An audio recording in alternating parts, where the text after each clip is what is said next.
Howdy folks, Doc here with Last Best Tool. I thought I'd bring some thin wrenches to your attention.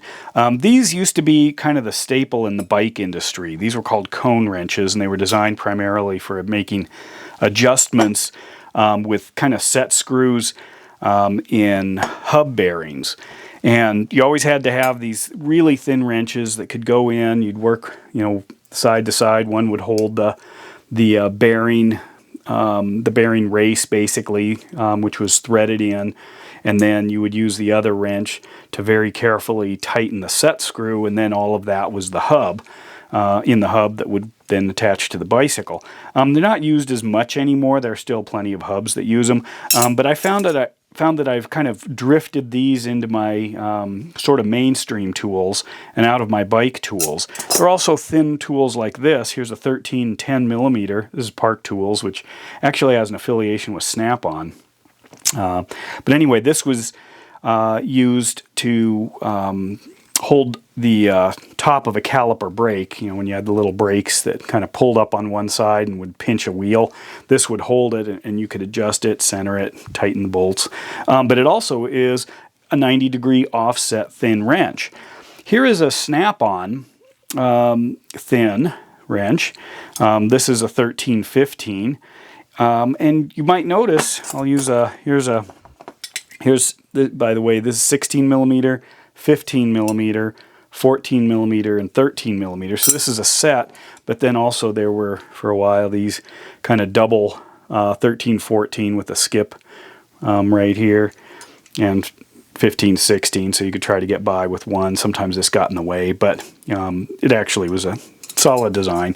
But anyway, look at this. If I grab these, pinch them together, it's about the same thickness as this SnapOn. The SnapOn's a hair over 1/8 inch thick.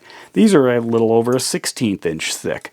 So they're half the thinness, or half the thickness of the thin SnapOn wrench. So they can really get into some narrow places. They're not comfortable to hold on to. In fact, they hurt. So sometimes I'd have to use gloves so they wouldn't, because they bite into my palm right here as you're trying to reef on them. Not super strong, not the greatest metal or anything. These are Japanese made. Here, I think this one, it's probably Japan as well. This one might be, yeah, this is USA made here, this Park one. But anyway, these can come in quite handy in a lot of areas outside of the bike hub world if you need a real thin wrench, and they're not expensive, but they're generally fairly well made.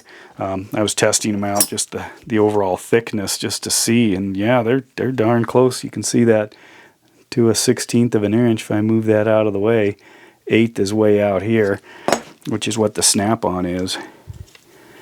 You can see that. So I actually am looking in through some of my other tool sets for specific tasks or specific sports, and seeing what might be useful as I end up kind of expanding my tools. So I thought I'd bring these to your attention. If you need very thin wrenches, very inexpensive, thin, solid wrenches, they're called bicycle cone wrenches or hub wrenches.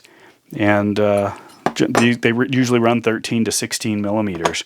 I don't know if you can get a smaller one, but that's what I've got here. So I thought I'd bring that to your attention, and thanks for watching. Doc out.